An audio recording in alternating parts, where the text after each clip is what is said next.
Hello नमस्कार साथियों। तो आज हम निफ्टी बैंक का चार्ट लगा रखे हैं। तो आज हम बताने जा रहे हैं कि अगर हमें एनालिसिस करना है या मार्केट को सेंस करना है कि मार्केट का रुख क्या है, साइडवेज है, नेगेटिव है, पॉजिटिव है, तो इसके लिए कितना भी आप इंडिकेटर लगा लो आप सेंस नहीं कर पाओगे। इन सेंस आप तभी कर पाओगे जब मार्केट ट्रेंडिंग चल रहा हो। लेकिन साइडवेज मार्केट में कहाँ सपोर्ट पे है, रेजिस्टेंस पे है, ये अब मतलब बहुत मुश्किल होगा आपको अगर आप नए हो। तो पुराने लोग जो अगर नए मार्केट में जितने भी लोग आए हैं वो उनको पता ही नहीं होता कि चार्ट मतलब देखा कैसे जाता है, चार्ट एनालिसिस कैसे करेंगे। तो जैसे निफ्टी बैंक हम चार्ट लगा रखे हैं तो हमने ये रेंज मार्क कर रखे हैं, क्योंकि हर मंथ ना एक मार्केट रेंज क्रिएट करता है और वो रेंज का ब्रेकआउट होता है तभी एक मोमेंटम होता है। जैसे मान लीजिए जुलाई में रेंज क्रिएट किया, ये ब्रेक डाउन दिया, मार्केट इतना आया, फिर ये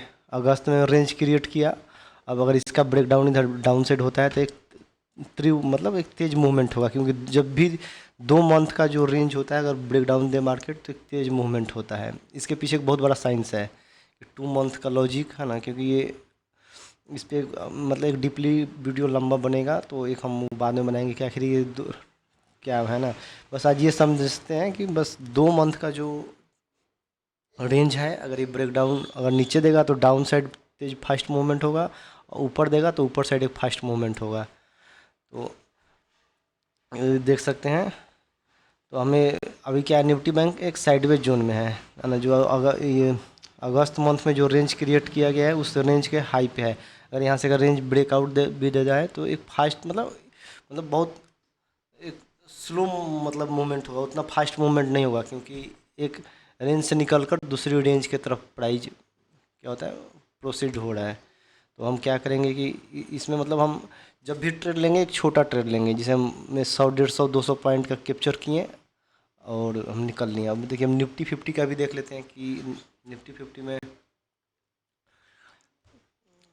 एक मिनट, निफ्टी 50 का लगाते हैं चार्ट और देखते हैं कि इसमें के रेंज क्या दे। ये इसमें देखिए उसमें रेंज अलग अलग था, जो जुलाई मंथ का रेंज था और अगस्त मंथ का। देखिए इसमें एक मिनट, जून लिखा गया, इसको अगस्त करते हैं।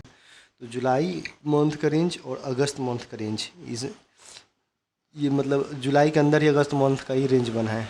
तो हम इसका वेट करेंगे कि हाई या लो है ना ब्रेक डाउन दे। एक मिनट पहले ये मार्क कर लेते हैं। तो ये हमें हमेशा ध्यान रखना है कि 2 मंथ का हाई लो ब्रेकआउट पे ही हमें ऑप्शन बाइंग में जाना है। अगर रेंज के अंदर है तो सिर्फ हम ऑप्शन राइटिंग का ट्रेड लेना है, क्योंकि उसमें स्लो मोमेंटम होगा और प्रीमियम डीके हो जाएगा। या ऑप्शन बाइंग भी हम करते हैं तो एक मतलब स्केल्पिंग वाला ट्रेड होगा, हम होल्ड नहीं कर पाएंगे, क्योंकि होल्ड करेंगे तो फिर प्राइस घूम जाएगा और हमारा प्रॉफिट मतलब कम हो जाएगा। तो हम पहले 1 मिनट मार्क कर लेते हैं। तो देखिए यहाँ निफ्टी में हम एक डाले हुए भी थे 24,840 का प्राइस। 2 दिन से मैं टेलीग्राम पे अपने पोस्ट कर रहा हूँ कि आप उस पर नज़र बनाए रख सकते हैं। अगर उसके ऊपर अगर मार्केट सस्टेन करता है तो अपसाइड, नहीं तो वहाँ से अगर रिजेक्शन डाउन साइड लो। डाउन साइड इसलिए नहीं जा रहा है कि डाटा नहीं है ना। लेकिन सोमवार में अगर अगर डाउन साइड जाएगा तो एक मतलब अच्छा खासा गिरावट 150 200 पॉइंट का देखिए मतलब देख सकते हैं है ना मंडे में। तो देखते हैं। तो निफ्टी का रेंज 1 मिनट मार्क कर देते हैं है ना। तो जब भी हम कोई भी स्टॉक अगर हम एनालिसिस कर रहे हैं तो हमें पहले रेंज मार्क कर देना चाहिए, क्योंकि रेंज मार्क कर देने से क्या होता है कि आप मतलब निगेटिव पॉजिटिव और साइडवेज जिससे पता चल जाता है कि मार्केट कहाँ पे खड़ा है। देखिए 24,840 ये रेंज मतलब रेंज का एक ब्रेकआउट पॉइंट है। ये अगर इसके ऊपर मार्केट सस्टेन कर गया तो एक ऊपर 1000 पॉइंट की रैली मतलब देख सकते हैं। अगर यहाँ से गिरता है मार्केट तो कहाँ आकर गिरेगा। तो ये अगस्त मंथ का जो रेंज का हाई पॉइंट है ये 24,560 के आसपास का है ना। यानी कि यहाँ 840 से 560 कितना हो गया मैंने मतलब 300 मतलब 250 300 पॉइंट का डाउन साइड मूवमेंट अगर होगा, अगर बाय द वे यहाँ से रिजेक्शन मार्केट लेता है तो 24,560। तो और बाय द वे अगर अब ये देखना है कि और ये रेंज आप इसकी स्क्रीनशॉट ले सकते हो, ये नेक्स्ट 2 मंथ के लिए ड्रॉ किए गए हैं, क्योंकि जो सितंबर मंथ में जो मार्केट चलता है वो प्रीवियस 2 मंथ के रेंज के हिसाब से ही चलता है। अगर ब्रेकआउट होता है तो ट्रेंडिंग रहेगा, ब्रेकडाउन होगा तो मतलब एक फॉल होगा अच्छा खासा। अगर इस दोनों रेंज के बीच में मार्केट रहता है तो साइडवेज होगा, जहां हम ऑप्शन बाइंग एवॉइड करेंगे, है ना। अगर ट्रेड भी लेंगे तो बस छोटा ट्रेड लेंगे, है ना। तो ये एक रेंज, अब लोग कहेंगे रेंज आखिर हमने मतलब किस तहत, मतलब कैसे ड्रॉ किया था। एक रेंज ड्रॉ करने का एक फार्मूला होता है, ये वो फार्मूला है जो मतलब बड़े बड़े ऑपरेटर यूज करते हैं। अब हम आगे देखते हैं किसका, रिलायंस का देख लेते हैं सबसे हमारे टॉप। तो रिलायंस का चार्ट में क्या चल रहा है, थोड़ा खा लें यार। तो रिलायंस के चार्ट में हम पहले रेंज ड्रॉ करेंगे, उसके बाद देखते हैं कि रेंज क्या बता रहा है, क्योंकि हम अपने से कुछ नहीं करेंगे। जो रेंज हम, मेरा काम है फार्मूले के हिसाब से रेंज ड्रॉ कर देना, और रेंज ड्रॉ करने के बाद हमें जो रेंज, अगर 2 मंथ के रेंज के प्राइस ऊपर होगा तो हम ऊपर जाएंगे, नीचे होगा तो नीचे जाएंगे, अगर साइडवेज होगा तो हम कुछ नहीं करेंगे।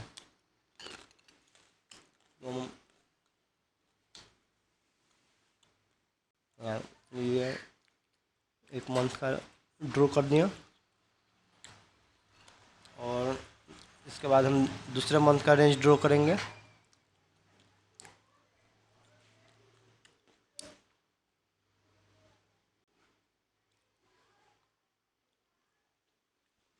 ये ये हमने कितना, जुलाई मंथ का रेंज क्रिएट किया, तो जुलाई मंथ में एक रेंज क्रिएट, देखिए यहाँ हाई पर रेंज में ब्रेक डाउन दिया, और देखिए फिर रेंज पे आकर रुक गया। तो देखिए ये, अब यहाँ पे आपका कोई इंडिकेटर ये नहीं बताएगा कि प्राइस यहाँ से क्यों गिरा और यहाँ से पे क्यों सपोर्ट लिया, है ना।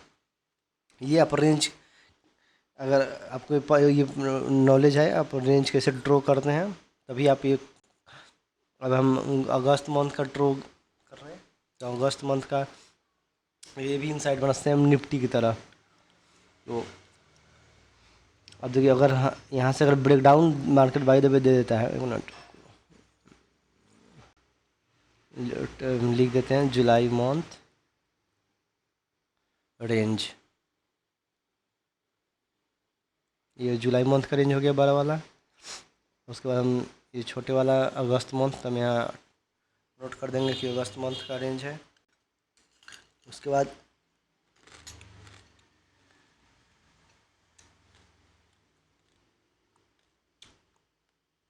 ये अगस्त मंथ का रेंज हो गया। अगर बाय द वे रेंज यहाँ से ब्रेकडाउन देता है ना, दोनों मंथ का लो, तो एक यहाँ पे मतलब उस 200 150 200 पॉइंट की एक मतलब फॉल आएगा रिलायंस में। तो अब हम यहाँ एक ट्रेड लेंगे, और ये ट्रेड हम होल्ड रख सकते हैं ब्रेकडाउन होने पे 1 दिन 2 दिन। और जैसे अगर अब प्राइस अगर फिर रेंज में जाएगा, हम अगर बाय द वे अगर ट्रेड भी हो सकता है ना कि ब्रेक डाउन दे और खींच लें वापस रेंज में, ऐसा भी होता है। ऐसा नहीं होता कि रेंज ब्रेक डाउन दे दिया तो कंटिन्यू गिरेगा ही। एक कैंडल ब्रेक डाउन दे, फिर होल्ड करे 1 2 दिन, और फिर वापस ले ले, तो फिर हम वहाँ निकल जाएंगे। तो यहाँ अगर ब्रेक डाउन देता है तो एक पी साइड का ट्रेड बनेगा, या जब जब भी 2 मंथ के रेंज के अंदर रहेगा, हम सी साइड का ट्रेड कभी ना लेंगे। पी साइड का ट्रेड बनेगा तो लेंगे, सेटअप बनेगा लेंगे, नहीं बनेगा नहीं लेंगे। साइडवेज रहेगा तो हम सपोर्ट रेजिस्टेंस के हिसाब से ट्रेड लेंगे। 2 मंथ के ऊपर अगर प्राइस रहता है तो अब हम देख लेते हैं HDFC का। तो HDFC में भी वही रेंज ड्रॉ करेंगे, अब देखेंगे कि रेंज क्या बता रहा है ना। तो ये एक चीज़ हमेशा, अगर ऑप्शन बाइंग करना है तो प्राइस को हमेशा 2 मंथ के रेंज के ऊपर होना चाहिए। अगर ऑप्शन बाइंग में अगर सी जाना है, तो अगर पी तरफ जाना है बाइंग में, तो आपको 2 मंथ के नीचे प्राइस देखना होगा, अगर पी साइड है तो कभी हम सी साइड का ट्रेड नहीं लेंगे, या सी साइड अगर मार्केट है तो कभी हम पी साइड का ट्रेड नहीं लेंगे। और साइडवेज है तो हम यहाँ सपोर्ट रेजिस्टेंस पे एक स्केल्पिंग ट्रेड ले सकते हैं कि हमें सपोर्ट पे अगर सेटअप बन रहा है तो बाइंग कर लिए, रेजिस्टेंस पे अगर सेटअप बन रहा है तो हम पी ले लिए। देखिए 2 मंथ का रेंज टोकन सेम में भी निफ्टी और रिलायंस की तरह सेम है। अगर यहाँ से भी ब्रेक डाउन होता है तो देखा, एक मिनट, ये भी इसमें भी फॉल आ सकता है 100 पॉइंट का मान के चलिए, है ना। अगर अप साइड अगर ब्रेकआउट देता है तो 2 मंथ के हाई तक जाएगा कंटिन्यू, और वहाँ पे होल्ड करे एक आध दिन, फिर उसके बाद या तो डाउन आए या फिर यहाँ होल्ड करके निकाल भी दे, तो हम नज़र रखेंगे। आप स्क्रीनशॉट ले लीजिए, है ना। अब रेंज को आप ये रेंज सितंबर मंथ के लिए ड्रॉ किए जा रहे हैं कि अगले सितंबर मंथ में अगर ये रेंज के अंदर रह गया तो साइडवेज रह गया। अब हम एक बार TCS एक देख लेते हैं। तो TCS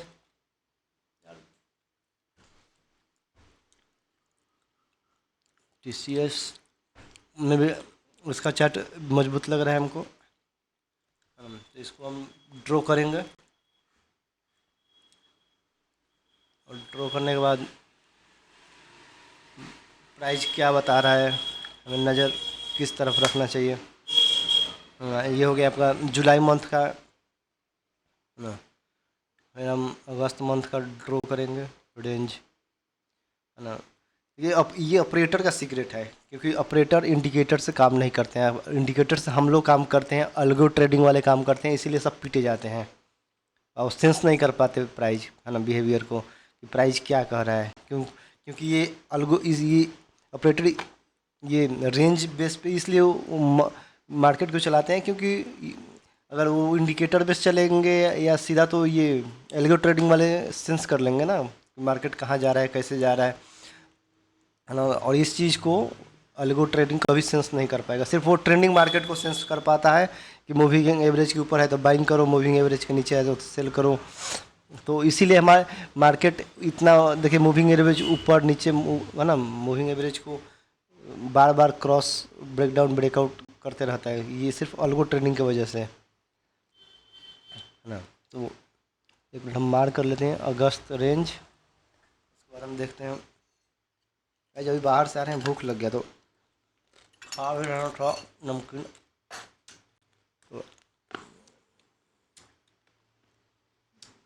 तो ये यहाँ 2 मंथ का देखिए ये ब्रेकआउट हो रखा है, 2 मंथ के रेंज ब्रेकआउट है।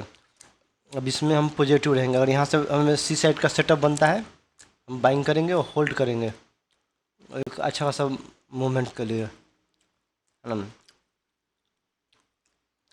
तो हम ये अगर रेंज ब्रेक डाउन दे देता है तो फिर हम बस की पाई, है ना, मतलब नज़र रखेंगे, है ना। तो अगर यहाँ से ब्रेक डाउन देगा तो हाई चांस रहेगा कि ये अगस्त मंथ का रेंज ब्रेक करके ये जुलाई मंथ के लोअर पॉइंट पे आ जाए, है ना। और फिर यहाँ से एक मतलब अप साइड की तरफ मार्केट निकाले, है ना। Thank you.